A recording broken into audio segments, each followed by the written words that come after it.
Assalamu alaikum.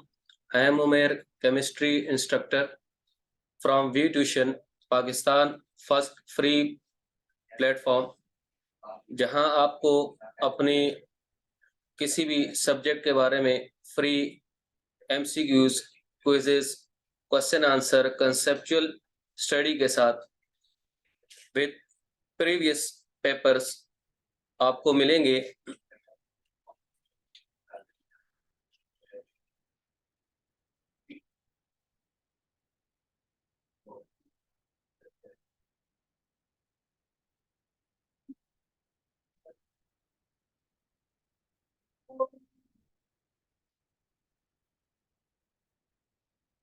Chemistry सिन board HSC part 1 इसका introduction देखेंगे आज हम अपनी इंट्रोडक्शन लेक्चर की फर्स्ट वीडियो के अंदर। केमिस्ट्री की आपकी कोर्स बुक के अंदर टोटल यूनिट्स 12 हैं। 12 यूनिट्स को कैटेगराइज इस तरह किया गया है with their units name and introduction. Unit number 1 stoichiometry. Stoichiometry is a Greek word which means measurement of element. Stature mean element and metry mean measurement. So unit number 1 में हम स्टैचियोमेट्री को study करेंगे। इसके अंदर बैलेंस केमिकल इक्वेशन का use करते हुए हमने जो है वो अपनी कैलकुलेशंस करनी है। वो कैलकुलेशन जो आप स्टैचियोमेट्री के अंदर सीखते हैं वो आप लैब के अंदर प्रैक्टिकल वर्क के अंदर जाकर परफॉर्म करते हैं। यूनिट नंबर 2 है that is atomic structure. Chemistry के अंदर स्ट्रक्चर ऑफ एटम जो है वो साइंटिस्ट ने पेश की, डी ब्रोगली ने, और इसके साथ जो है वो थ्योरीज पेश की गई और जो है वो स्ट्रक्चर ऑफ एटम को क्लासिफाई किया। एटम की स्ट्रक्चर को इसलिए समझना जरूरी है क्योंकि एटम डिराइव हुआ था इन 400 बीसी के अंदर। 400 बीसी के अंदर ग्रीक फिलोसोफर था डेमोक्रिटस, उसने ये वर्ड एटम रखा था which is derive from atoms. Atoms से ये वर्ड जो है वो एटम डिराइव किया है। और नील बोहर ने फिर जॉन डेल्टन एटॉमिक थ्योरी आई, नील बोहर आई, थॉमसन ने जो है वो इसका स्ट्रक्चर ऑफ एटम को पेश किया और एटॉमिक स्ट्रक्चर के बारे में हमें जो है वो proton, neutron and discoveries of electron हुई इन कैथोड रेस के अंदर। ये हमने इस यूनिट के अंदर स्टडी करना है। यूनिट नंबर 3 है हमारे पास theories of covalent bonding and shapes of molecules. Atoms combine together to form molecules, and molecules have proper shapes such as water, which is angular shape. Angle is 104.5 degree because of according to Vesper theory, valence shell electron pair repulsion theory. VSEPR theory scientist ने पेश की थी जिसके मुताबिक कुछ rules हैं, कुछ laws हैं जिनसे हम किसी भी मॉलिक्यूल की शेप्स डिटरमिन कर सकते हैं according to their hybridization. Hybridization को स्टडी करते हुए हम डिफरेंट मॉलिक्यूल्स की स्ट्रक्चर को उनकी केमिकल प्रॉपर्टीज के साथ एक्सप्लेन करते हैं इन वेस्पर थ्योरी के अंदर, और ये सारी थ्योरीज हमें यूनिट नंबर 3 के अंदर मिलेंगी, theories of covalent bonding and shapes of molecules के अंदर। आपने अगर केमिस्ट्री को 9-10 में अच्छी तरह से कंसेप्चुअली और अपने बेस्ट टीचर से, बेस्ट ट्यूटर से पढ़ा हुआ होगा तो आपके बेसिक कंसेप्ट जो है वो अच्छी तरह क्लियर होंगे। आई थिंक कि आपके अगर बेसिक कंसेप्ट जो है वो अच्छी तरह क्लियर है तो आपको फर्स्ट ईयर केमिस्ट्री के अंदर कोई भी प्रॉब्लम नहीं आएगी और इंशाल्लाह जो है वो आपकी केमिस्ट्री जो है वो डे बाय डे जो है वो प्रोग्रेस करती रहेगी और आप जो है वो इसमें परफेक्ट होते रहेंगे। इसलिए आपने अपनी बेस को मजबूत करना है और अपनी जो है वो एफर्ट्स करनी है with your best teacher at V tuition. Number unit 5 है हमारे पास state of matter, that is liquid state. Liquid state हमारे पास वो स्टेट ऑफ मैटर होती है जिसमें हमारे पास जो है वो सब्सटेंस सॉलिड एंड गैस के बिटवीन होता है। Liquids have some properties like the first property of liquid is that कि लिक्विड हमारे पास जो है वो मोबाइल होते हैं, मूव कर सकते हैं, और इसके साथ साथ जो है वो लिक्विड्स जो है वो उनकी डेंसिटी हायर होती है than gases and lower than solids. Liquid have fixed volume but no fixed shape. Liquid की वॉल्यूम जो है वो फिक्स्ड होता है। फॉर एग्जांपल आप अगर 1 लीटर जो है वो मिल्क लें, तो वो 1 लीटर मिल्क आप किसी भी कंटेनर में डाल दें, चाहे वो आप जग में डालें या आप किसी और कंटेनर में डालें, तो वो 1 लीटर ही रहेगा, बट उसकी शेप चेंज हो जाएगी according to the shape of container. जिस आप यूटेंसिल में, बर्तन में या कंटेनर में आप उसको मिल्क को या वाटर को, जो भी लिक्विड स्टेट है उसको पुट करते हैं, तो वो उसी की शेप ले लेता है। इसलिए कहा जाता है कि liquid have definite volume but no definite shape. Unit number 6 में आप सॉलिड की तरफ जाएंगे, सॉलिड स्टेट ऑफ मैटर को पढ़ेंगे। Because matter exist in 3 state, solid, liquid and gaseous state. Universe में हमारे पास डेली लाइफ में हम जब देखते हैं तो हर चीज जो है वो मैटर की बनी है। Anything which is weight and occupy space, हर वो चीज जो कि वजन रखती है और जगह घेरती है, वो हमारे पास मैटर होती है। हम जो हमारी बॉडी है ये भी मैटर है, क्योंकि matter is composed of smallest particle called atoms. हम जो है वो एटम्स से मिलकर बने हैं। Universe is made up of atoms. Atom is defined as, atom की डेफिनेशन ये है, the smallest particle of matter which may or may not exist independently. जो स्मॉलेस्ट पार्टिकल है मैटर का, और ये अकेला भी रह सकता है और अकेला नहीं भी रह सकता, कि एटम अकेला एग्जिस्ट करता है। फॉर एग्जांपल हमारे पास पीरियोडिक टेबल है, उसके अंदर 118 एलिमेंट्स हैं, 118 काइंड के एटम्स हैं हमारे पास, डिफरेंट काइंड्स के। तो same kind of atoms combined together to form an element. अगर एक ही काइंड के एटम होंगे तो वो एक एलिमेंट बनाएंगे। For example hydrogen, for example carbon, for example uranium, जो हमारे पास न्यूक्लियर रिएक्शन में परफॉर्म करता है, तो ये एटम्स ही हैं। Therefore called as atomic bomb, nuclear bomb. तो इन्हें हम एटॉमिक बम कहते हैं, क्योंकि उसके अंदर वो एटम्स हैं। But when atoms combine together, जब एटम आपस में कंबाइन करते हैं तो atoms due to chemical bond combine करते हैं। जब एटम केमिकल बॉन्ड के साथ कंबाइन करेंगे तो atoms convert into molecule, into compound. For example water, for example table salt NaCl। तो हमारे पास वाटर के अंदर hydrogen plus oxygen, hydrogen and oxygen atoms combine होते हैं और वाटर मॉलिक्यूल बनता है। इसी तरह से NaCl टेबल सॉल्ट में सोडियम मेटल है और क्लोरीन जो है वो हमारे पास कंबाइन होती है, तो ये हमारे पास NaCl सॉल्ट की प्रिपरेशन करती है, और वो सॉल्ट हम जो है वो अपनी टेबल पर उसको यूज करते हैं, हम डेली लाइफ में हम खाते हैं, अपने कुकिंग फूड वगैरह में यूज करते हैं। तो इसलिए हम केमिस्ट्री को निग्लेक्ट नहीं कर सकते अपनी डेली लाइफ में। इसलिए केमिस्ट्री के अंदर जो भी मैटर है वो हमारे पास 3 स्टेट में होगी, सॉलिड होगी, लिक्विड होगी, या हमारे पास वो गैसियस स्टेट में होगी। तो इन यूनिट्स के अंदर 4, 5 यूनिट 6 के अंदर हम गैस, लिक्विड एंड सॉलिड्स के बारे में स्टडी करेंगे, और आल्सो 4 स्टेट ऑफ मैटर को भी हम पढ़ेंगे। इन्हीं के अंदर वो यूनिट के अंदर पाई जाती है, जिसे हम प्लाज्मा स्टेट का नाम देते हैं। Plasma state is the 4th state of matter, जिसकी एग्जांपल है sun, free neutron, free proton, electron, free particle. तो सन रेडिएशन एमिट करता है क्योंकि हाई एनर्जी है, हाई एनर्जी सोर्स है। तो इस तरह की चीजें जो है वो आप हमारे साथ केमिस्ट्री के अंदर जो है वो हम सीखते रहेंगे। आगे जितने भी हमारे लेक्चर अपलोड होंगे वी ट्यूशन पर, आप उनके अंदर अपनी स्किल्स को एनहेंस करते जाएं। यूनिट नंबर 7 जो है वो केमिकल इक्विलिब्रियम है। केमिकल इक्विलिब्रियम जब हम केमिस्ट्री को पढ़ेंगे तो उसके अंदर बेसिकली हम केमिकल रिएक्शंस को पढ़ेंगे। Chemical reactions are of 2 types. Chemical reaction की 2 टाइप्स होती हैं। Number 1 is reversible chemical reaction and second one is irreversible chemical reaction. अब डिफरेंस क्या है रिवर्सिबल एंड इरिवर्सिबल में? तो रिवर्सिबल केमिकल रिएक्शन वो होते हैं जो reactants react together to form products and products again convert into reactants, is called reversible chemical reaction. Mean ये है कि अगर हमारे पास रिएक्टेंट प्रोडक्ट बनाए और प्रोडक्ट दोबारा से डिकम्पोज होकर हमारे पास रिएक्टेंट बनाए और दोनों की कंसंट्रेशन इक्वल हो जाए, तो इस रिवर्सिबल केमिकल रिएक्शन को केमिकल इक्विलिब्रियम कहेंगे। फॉर एग्जांपल डेली लाइफ में इक्विलिब्रियम कहते हैं, अगर फिजिक्स के अंदर आप देखें तो राइट और लेफ्ट की जो फोर्सेस हैं वो इक्विलिब्रियम में हो तो नेट इफेक्ट जीरो हो जाता है। इसी तरह रिएक्शन की रिएक्टेंट्स और product side in a reversible chemical reaction अगर वो इक्वल हो जाए, इक्वल मीन केमिस्ट्री में आप कंसंट्रेशन यूनिट्स को यूज करते हैं। वो कंसंट्रेशन यूनिट्स आपकी जब इक्वल हो जाएंगी तो फिर आप जो है वो इसको कहते हैं, हमारे पास जो है वो ये केमिकल इक्विलिब्रियम के अंदर एग्जिस्ट करता है। इसी तरह से हमारे पास जो है वो यूनिट नंबर 8 होता है, डेट इज हमारे पास acid, basis and salt.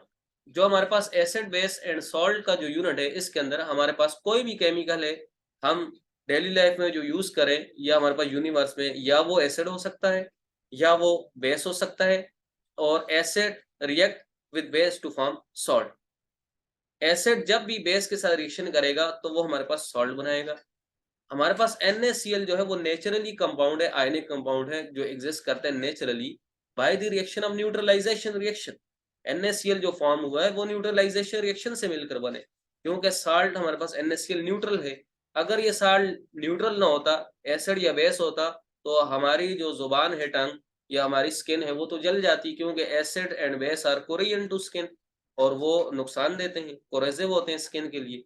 Therefore, acid base react to form salt and salt is neutral by the neutralization reaction. तो इस चैप्टर के अंदर हम एसिड बेस के रिएक्शन पढ़ेंगे और सॉल्ट्स की प्रोडक्शन के रिएक्शन पढ़ेंगे। Unit number 9 is chemical kinetics. Chemical kinetics कहते हैं अगर केमिकल रिएक्शन परफॉर्म हो रहा है तो उसका जो रिजल्ट है, जो प्रोडक्ट है, उसको प्रोड्यूस होने में कितना टाइम लग सकता है, और कौन से स्टेप्स हैं जिन स्टेप्स को फॉलो करते हुए हमारे पास ये प्रोडक्ट फॉर्मेशन होगी।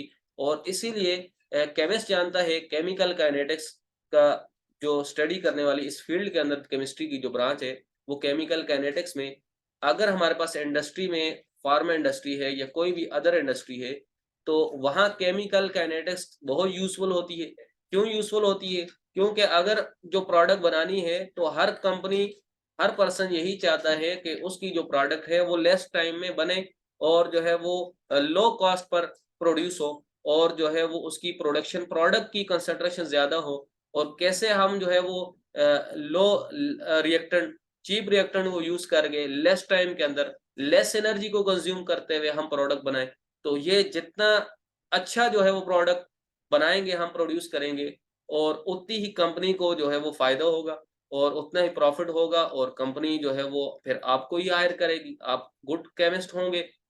तो केमिकल काइनेटिक्स जो है वो स्टडी करना, इससे हम रेट ऑफ केमिकल रिएक्शन को डिटरमिन करते हैं, ऑर्डर ऑफ रिएक्शन को डिटरमिन करते हैं, method how to convert reactor into product, इसको हमने स्टडी करना है।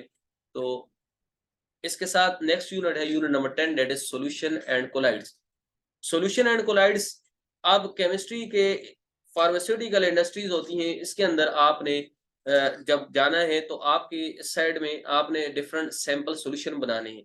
वो सैंपल और सॉल्यूशन क्या करते हैं, वो सैंपल और सॉल्यूशन जो है वो आपके पास लिए जाते हैं, और उससे फॉर एग्जांपल सिरप बनानी है, तो उसके अंदर जो इंग्रेडिएंट है, उसकी कितनी क्वांटिटी या अमाउंट को डिसॉल्व करना है किसी सॉल्वेंट या सॉल्वेंट में, is called solution. Because solution is defined as solute plus solvent interaction is called solution. When solute is dissolved in a solvent, it forms solution. तो solution बनाने के लिए आपको solute required है, और उसके लिए solvent required है। और इस यूनिट के अंदर आप पढ़ेंगे कि किन solute और solvent के दरमियान इंटरेक्शन ज्यादा होगी, और किन solute और solvent के दरमियान इंटरेक्शन कम से कम होगी। बिकॉज सोल्यूट और सॉल्वेंट का एक फेज में होना जरूरी है, मीन लाइक डिसॉल्व लाइक वाला केस होना जरूरी। Polar solute dissolve in polar solvent, non polar solute dissolve in non polar solvent. Polar solute polar में ही डिसॉल्व होता है, और नॉन पोलर में ही डिसॉल्व होता है। आप पोलर सोल्यूट को नॉन पोलर में डिसॉल्व नहीं कर सकते। एग्जांपल देते हैं, हमारे पास वाटर है, H2O, वाटर पोलर है। आयनिक कंपाउंड NaCl लें तो ये आयन है पॉजिटिव एंड नेगेटिव, वाटर में इजीली डिसॉल्व हो जाते हैं, सॉलिड होने के बावजूद भी नमक पानी के अंदर डिसॉल्व हो जाता है और सॉल्यूशन बन जाता है। बट आपके पास जो है वो ऑयल है लिक्विड, और वाटर भी लिक्विड है, ऑयल और वाटर जो है वो डिसॉल्व नहीं होते। अब आप जब केमिस्ट्री पढ़ते हैं तो केमिस्ट हैं, आप इसका आंसर दे सकते हैं, because oil is non polar and non polar dissolve in non polar. Oil dissolve हो सकता है आपके पास नॉन पोलर के अंदर, पेट्रोल में डिसॉल्व हो सकता है, और डिफरेंट केरोसिन ऑयल में डिसॉल्व हो सकता है, और जो कि हमारे पास पेट्रोलियम की डिस्टिलेशन है फ्रैक्शन, उनमें डिसॉल्व हो सकता है, वाटर में डिसॉल्व नहीं होता, because water is polar. Similarly benzene dissolve in non-polar solvent, and polar dissolve in polar. तो ये प्रॉपर्टीज आपने पढ़नी है इस यूनिट नंबर 10 के अंदर, सॉल्यूशन के अंदर। एंड कोलाइड्स क्या है? आपके पास कोलाइड्स मीन सेडिमेंटेशन और collision of particle in a solution. जब आप जो है वो सेंट्रीफ्यूगेशन करते हैं, ये भी आपके पास बहुत इंपॉर्टेंट है। जब लैब टेस्ट करवाए जाते हैं, तो ब्लड टेस्ट होते हैं, तो उसके अंदर आपके पास सेंट्रीफ्यूगेशन मशीन को इसीलिए यूज किया जाता है कि आफ्टर सेंट्रीफ्यूगेशन आपके पास जो क्वांटिटी है, इंग्रेडिएंट्स हैं, मॉलिक्यूल्स हैं, वो सेटल डाउन हो जाते हैं बॉटम पर, और जो आपका लिक्विड वाटर है वो सेपरेट हो जाता है। इसलिए इसको टेक्निक को यूज किया जाता है, कोलाइड टेक्निक सेंट्रीफ्यूगेशन की। यूनिट नंबर 11 है थर्मोकेमिस्ट्री। केमिस्ट्री मेडिसिन की फील्ड के साथ साथ और इंडस्ट्रियल फील्ड के साथ साथ हमारे पास घर के अंदर या डिफरेंट इंडस्ट्री इकोनॉमिकली यूजेस के तौर पर भी यूज होती है, जहां हम केमिस्ट्री की हेल्प से एनर्जी को प्रोड्यूस करते हैं। अब केमिस्ट्री किस तरह से एनर्जी प्रोड्यूस करते हैं? For example, petrol is a chemical. Petrol जो है वो हमारे पास केमिकल है। उस पेट्रोल को इंजन में आपने डाला, इंजन रन करता है, तो पेट्रोल जो है वो कन्वर्ट हो जाता है into electrical energy. Chemical energy is converted into electrical energy. और therm mean heat and energy, and chemistry branch of chemistry in which we deals with the study of heat and energy relationship, जिसके अंदर हम energy और heat का relationship पढ़ें, जिस branch of chemistry के अंदर, उसको हम जो है वो थर्मो केमिस्ट्री कहते हैं। इसके अंदर हमने जो है वो हीट या रिएक्शन के बारे में पढ़ रहे हैं कि कौन से टाइप के केमिकल रिएक्शन जो है वो हीट को एब्जॉर्ब करते हैं और कौन से हीट को इमिट करते हैं, रिलीज करते हैं। Because there are two types of chemical reaction on the base of energy. पहले जो ऊपर बात की थी वो on the basis of direction की बेस पर थी, अब एनर्जी की बेस पर है। रिवर्सिबल रिएक्शन और इरिवर्सिबल रिएक्शन डायरेक्शन की बेस पे थे, और एनर्जी की बेस पे exothermic and endothermic chemical reaction होते हैं। एक्सोथर्मिक वो होते हैं जिसमें हीट आउटसाइड रिलीज हो, और एंडोथर्मिक वो होते हैं जिनमें हीट इनसाइड एब्जॉर्ब हो। मिसाल दूं एग्जांपल के साथ आपको क्लियर करूं। For example, calcium carbonate CaCO3 जब आप वाटर में डालते हैं लाइमस्टोन, तो हीट रिलीज होती है, इजिली डिसॉल्व हो जाता है। आपको स्टेरर की ये शेक करने की जरूरत नहीं है, because heat is release and this heat is used to dissolve solute into solvent. Similarly, some reaction are endothermic reaction, mean in which heat is absorbed by the system. For example, sugar dissolve in cold water, you need heat. आप heat करेंगे water को, तो hot water के अंदर sugar easily dissolve हो जाएगी। तो this type of reaction is called endothermic reaction. तो थर्मोकेमिस्ट्री में हम इनको पढ़ेंगे। लेटेंट हीट ऑफ फ्यूजन पढ़ेंगे, लेटेंट हीट ऑफ वेपोराइजेशन पढ़ेंगे, and latent heat of molar heat पढ़ेंगे हम यहाँ पर। और लास्ट यूनिट हमारे पास जो यूनिट नंबर 12 है, that is electrochemistry. Very important chemistry का ये जो है वो यूनिट है। इसके अंदर आप रिडॉक्स केमिकल रिएक्शन पढ़ेंगे। Redox mean reduction and oxidation chemical reaction, जिसमें आप रिडक्शन भी करवाते हैं और ऑक्सीडेशन भी करवाते हैं, दोनों साथ साथ होती हैं। और इसके रिजल्ट में ही हमारे पास करंट प्रोड्यूस होता है, जिसकी एग्जाम्पल हमारे बैटरीज हैं। तो आप after studying you are capable that how we convert chemical energy into electrical energy by using batteries. आप बैटरीज को यूज करते हैं, वो आपका डिफरेंट वोल्टेज के ऊपर जो है वो होता है कि आप किस वोल्ट की बैटरी लगाएं, उससे आप जो है वो करंट प्रोड्यूस करते हैं, होम अप्लायंसेस को रन करते हैं या डिफरेंट इंजन को डिफरेंट प्लेटफॉर्म पर। तो आप जो है वो इलेक्ट्रोकेमिस्ट्री को यूज करते हैं कि आप एक सेल के अंदर केमिकल्स डालते हैं, उस केमिकल में आप इलेक्ट्रोड डालते हैं, कैथोड एनोड, और उस कैथोड एनोड से आप जो है वो करंट प्रोडक्शन करते हैं, एनर्जी हासिल करते हैं।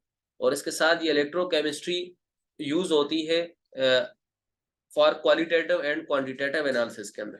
केमिस्ट्री का यूज जो है वो जब आप अप्लाई करने में आए, तो आपका जो यूज है केमिस्ट्री का, उस पर हम इस लेक्चर के बाद यूनिट कॉन्टेक्ट के बाद बात करेंगे कि उसके अंदर जो है वो आप केमिस्ट्री का क्या स्कोप है डेली लाइफ में, और इसका स्कोप जो है वो कहाँ कहाँ पर जो है वो लाइफ के अंदर मिलता है, इकोनॉमिकली कहाँ पर है, इंडस्ट्रियली कहाँ पर है, वो साथ साथ चलती जाएगी। और आपको जो है वो लेक्चर के साथ साथ जो है वो इस प्लेटफॉर्म के ऊपर ये चीज़ें भी आपको जो आपके नॉलेज में इजाफा करती रहे कि आप इस चीज़ को, केमिस्ट्री को क्यों स्टडी करेंगे, और इसका आपकी कल फ्यूचर के अंदर इसका क्या एस्पेक्ट होगा, ये आपको इस पर व्यू ट्यूशन पर मिलती रहेंगी।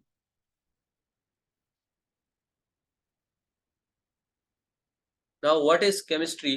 Chemistry study of matter and constitute like atoms, molecules, ion as well as characteristic, their structures, behavior and interaction with other matter and changes in matter। ये हम केमिस्ट्री में पढ़ते हैं। केमिस्ट्री पे ये चीजें आपको अभी कंटेंट के अंदर भी मैंने बताई कि जो आपकी ये जो 12 यूनिट्स हैं chemistry first year Sindh board के अंदर, इसमें सब के अंदर आपने पढ़ना है एटम्स। आप पढ़ेंगे कि एटम्स कैसे जो है वो हमारे पास प्रोड्यूस हुए, इनकी हिस्ट्री क्या है, कि एटम्स का वर्ड कहाँ से आया। अब एटम्स के बारे में मैं आपको और नॉलेज देना चाहूँ तो एटम इतना स्मॉलेस्ट है कि हमारे पास अगर आप 1 पेन डॉट डालते हैं तो वो उस एक डॉट के नीचे 20 लाख एटम आते हैं। अगर एक पेन डॉट आप डालेंगे तो वो एक पेन का डॉट जो है वो 20 लाख एटम कंबाइन होकर एक डॉट लेते हैं। एटम का साइज इतना स्मॉलर है। इसके साथ-साथ अगर हम जो है वो डेली लाइफ में हम जो है वो ऑक्सीजन इनहेल करते हैं, तो एक कंप्लीट ब्रीथ के अंदर हम 1.2 into 10 power 20 billions of oxygen atom को 1 कंप्लीट ब्रीथ में इनहेल कर।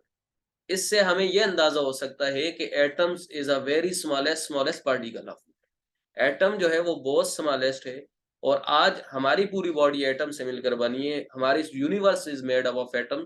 तो इसमें कितने नंबर ऑफ एटम्स कंबाइन होंगे तब ये यूनिवर्स जो है वो कंपोज्ड है। और इसीलिए एटम्स मिलकर मॉलिक्यूल्स बनाते हैं और डिसोसिएट होते हैं आयंस में, कैटायन एनायन चार्जेस के अंदर। और इन्हीं चार्जेस की ऊपर जो है वो ये यूनिवर्स जो है वो रन कर रही है, चल रही है। तो ये केमिस्ट्री की अहमियत है, इम्पोर्टेंट है। इन डेली लाइफ में हम जो फूड खाते हैं उसके अंदर भी हम देखें तो हमारी जो फूड है वो ग्लूकोज सबसे सिंपलेस्ट फूड होती है। जो हमारे फॉर एग्जांपल राइस हैं, बिस्किट्स हैं, स्वीट्स हैं, इन्हें सैकराइड्स का नाम दिया जाता है बिकॉज सैकराइड्स मीन शुगर। और ये हमारे पास स्वीट होते हैं इन टेस्ट में।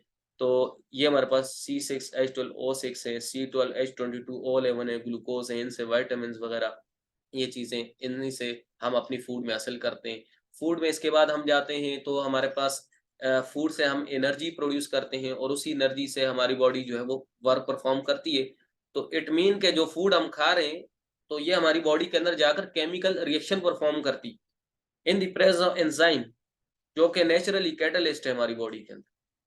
और केमिकल रिएक्शन के होते हुए एनर्जी प्रोड्यूस हो। अब जब हम इससे कॉम्प्लेक्स फूड की तरफ जाते हैं तो एक हेल्दी पर्सन को डाइट के बाद के लिए जो है वो राइस और इनके बिस्किट्स के बाद वो प्रोटीन्स के बाद प्रोटीन्स खाता है। पल्सेस हैं, हमारे पास एग्स हैं, मीट्स हैं, इनमें प्रोटीन्स पाई जाती है। और इसी के साथ हमारे पास जो है वो उसके बाद घी है, ऑयल है। ये हमारे पास पॉलीस्टर चेन्स होती हैं कार्बन की, और जो कि हमारे पास ऑर्गेनिक केमिस्ट्री है। ये आप सेकंड ईयर आपकी जितनी base first year chemistry strong होगी उतनी आपकी सेकंड ईयर केमिस्ट्री स्ट्रांग होगी। ऑर्गेनिक केमिस्ट्री बहुत ज़्यादा स्कोप है सेकंड ईयर केमिस्ट्री के अंदर, आप इसको स्टडी करेंगे। और साथ-साथ डिटर्जेंट्स जो हम डेली यूज़ करते हैं, detergents that is for example sodium carbonate that is washing soda, Na2CO3 ये इंडस्ट्री में बनाया जाता है। सॉफ्ट ड्रिंक्स हैं, carbonic acid H2CO3 bye the reaction of hydrogen and carbon dioxide. Medicines, illness के लिए कोई बंदा बीमार है, अपनी सर्वाइव के लिए जो उसने सर्वाइव करना है वो मेडिसिन लेगा। आयरन डेफिशिएंसी है, आयरन की मेडिसिन होगी और उसके अंदर उसकी इंग्रेडिएंट्स मौजूद होगी, उसकी क्वालिटेटिव क्वांटिटेटिव एनालिसिस की जाती है। ये सारी ऑर्गेनिक ड्रग्स वगैरह भी आप जो है वो केमिस्ट प्रोड्यूस करता है in lab, in pharma industry के अंदर। एनर्जी फॉर्मेशन, किस तरह प्रोडक्शन ऑफ एनर्जी होती है, तो ये डेली लाइफ के अंदर इम्पोर्टेंस थी हमारे पास। अब हम बात करेंगे, ये तो था केमिस्ट्री का स्कोप कि केमिस्ट्री का क्या स्कोप था और केमिस्ट्री आपकी फर्स्ट ईयर में कौन सी यूनिट है। अब after studying your chemistry course book, आप केमिस्ट्री के पेपर के लिए कैसे प्रिपेयर रहते।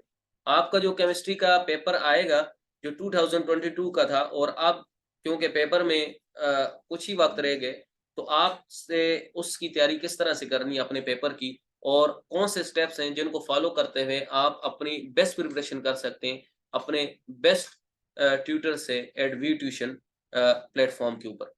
उसके लिए आपको केमिस्ट्री का पेपर पैटर्न है, आपका 100 मार्क्स आपके केमिस्ट्री के होते हैं। 100 मार्क्स आपके केमिस्ट्री के हैं, तो 100 मार्क्स में से आपने जितना हो सके, every student want to achieve 100 marks. हर स्टूडेंट ही चाहेगा कि वो 100 में से 100 नंबर ले ले। तो इसके लिए जो है वो आपके पास कुछ चीज़ें आपने फॉलो करनी होंगी। वो स्टेप को फॉलो करते हुए आपने जो है वो अपना बेस्ट परफॉर्म आप कर सकते हैं और आप इज़िली जो है वो 100 मार्क्स के करीब-करीब अचीव कर सकते हैं।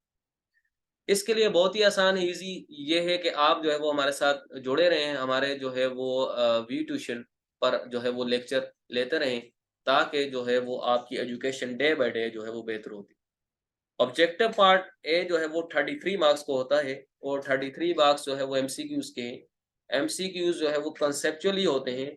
एमसीक्यूज़ ये नहीं होते कि जो सिर्फ़ और सिर्फ़ बुक की एक्सरसाइज़ के लास्ट में जो एमसीक्यूज़ हैं, वो 10-12 एमसीक्यूज़ हैं जो बच्चे ने रट लिए, सॉल्व कर लिए, वही पेपर में आएँगे, ऐसा नहीं होता।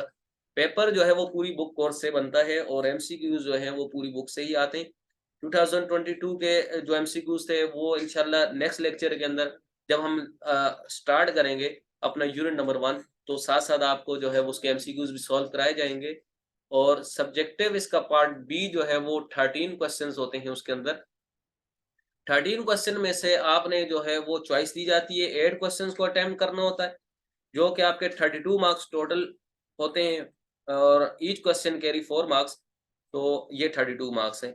और लास्ट में जो आपका सब्जेक्टिव पार्ट सी होता है, वो भी जो है वो आपकी बुक पूरी में से आपके जो न्यूमेरिकल क्वेश्चन हैं, उनको भी टच किया जाता है, पार्ट है। और न्यूमेरिकल्स के लिए आपकी जो है वो कैलकुलेशन स्किल बहुत ही अच्छी होनी चाहिए, 20 मार्क्स होते हैं इसके और यहाँ पर चॉइस से आपने 2 क्वेश्चन को सॉल्व करना होगा।